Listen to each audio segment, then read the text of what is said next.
Ok.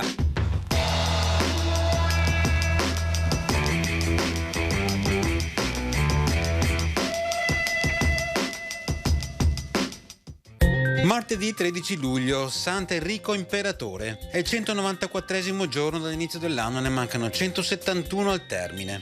Il sole sorge alle 5.35 e tramonta alle 20.58, la luna sorge alle 8.54 e tramonta alle 23.22.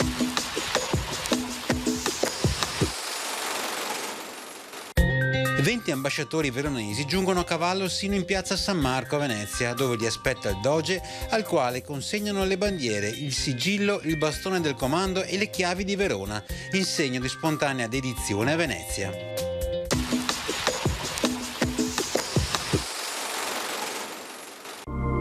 Le previsioni per domani: alternanza di nuvole e rasserenamenti con varie piogge a tratti, temperature in calo.